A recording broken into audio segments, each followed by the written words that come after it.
नीट आणि TET paper फुटीच्या निषेधामध्ये आज सोलापूरमध्ये युवक काँग्रेस आक्रमक झालेली आहे।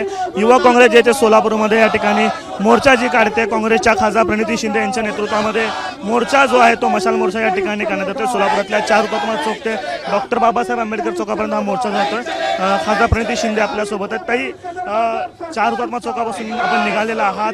नीटचं पेपरचं ताजं असताना टीईटीचाही पेपर फुटलाय, काय पहिली प्रतिक्रिया? वारंवार पेपर फुटी होत आहे आणि हे जे नीटची पेपर फुटी झाली त्याच्यामुळे अनेक लोकांना आपला जीव पण त्या ठिकाणी गमवावा लागला आणि अजूनही धर्मेंद्र प्रधान जिथे आहेत तिथे आहेत। त्याच्याबद्दल एक शब्द पण नाही, काही नाही। उलट पंतप्रधान बाहेर जाऊन काहीतरी कासवासोबत त्या ठिकाणी खेळ खेळत आहेत आणि इकडे लोक आत्महत्या करतायत, इकडे पेपर फुटी होते, लोकांचे अरेस्ट छोट्या मोठ्यांचे होतात। पण हे सूत्रधार जे आहेत हे शासनामध्ये शासकीय अधिकारीच आहेत किंवा मंत्री आहेत। आता टीईटी सारखा पेपर आणि नीट सारखा पेपर हे जोपर्यंत मंत्र्यांच्या सहमतीशिवाय किंवा एवढं मोठं रॅकेट आहे ते शक्य नाही आहे। छोट्या मोठ्या लोकांना अरेस्ट होतोय, पण जो मेन सूत्रधार मग तो मंत्रालयात बसला असेल, दिल्लीच्या मंत्रालयात किंवा महाराष्ट्राच्या, ते मात्र मजा करत आहेत आणि त्यांना कोणी काही दोषी ठरवत नाही आहेत किंवा माफी मागत नाही आहेत किंवा राजीनामा देत नाहीत।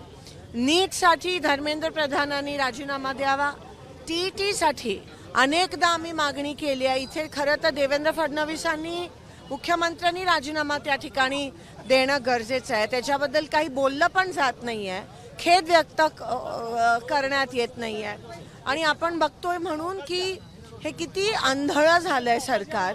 ह्यांना फक्त सत्ता, 7 खासदार, 6 खासदार, पैसे फेकले जात आहेत, पण युवकांचं आयुष्य हे उद्ध्वस्त होत आहे, ह्याच्याकडे कोणाचं लक्ष नाही आहे। नीटचं पेपर फुटल्यानंतर टीईटी मध्ये काळजी घेणं अपेक्षित होतं, राज्यामध्ये होतं, मात्र ते झालं नाही। तर टीईटीचे 2 विषय, टीईटीचा अजून एक विषय असा आहे की जे 2010च्या आधी परीक्षा देण्याचा जे सर्व्हिसमध्ये होते त्यांना पण सक्ती केली आहे आणि स्टेट गव्हर्नमेंटने, महाराष्ट्र राज्याने त्याबद्दल अपील केली नाही आहे आणि म्हणून अनेक वर्ष जे सर्व्हिसमध्ये आहे, जे शिक्षक आहेत, त्यांना पण ह्या वयात ही परीक्षा द्यावी लागते आणि ते तयारी होऊन आता ती पेपर फुटी होते। म्हणजे तुम्ही विचार करा की किती कष्ट घेऊन, आयुष्य देऊन शिक्षणासाठी असं आज त्यांना केलं जात आहे, त्यांना करावं लागतं आहे। शिक्षणाची वाट लावली आहे देवेंद्र फडणवीस आणि त्यांच्या सगळ्या लोकांनी महाराष्ट्रामध्ये आणि धर्मेंद्र प्रधान आणि त्यांच्या सगळ्या सहकार्यांनी देशामध्ये। या ठिकाणी आपण बघताय, खरं तर भाजपचे सरकार आहे त्यांच्यावरती टीका जी आहे ती या निमित्तानं काँग्रेसच्या खासदार प्रणिती शिंदे या ठिकाणी करतायत। सोलापुरातल्या 4 हुतात्मा चौकापासून हा मोर्चा सुरू झाला आहे आणि डॉक्टर बाबासाहेब आंबेडकर चौकामध्ये हा मशाल मोर्चा जो आहे तो काँग्रेसच्या कार्यकर्त्यांकडून काढला जातोय। कॅमेरा पर्सन अयुक्त दिसा, आफताब शेख, एबीपी माझा, सोलापूर।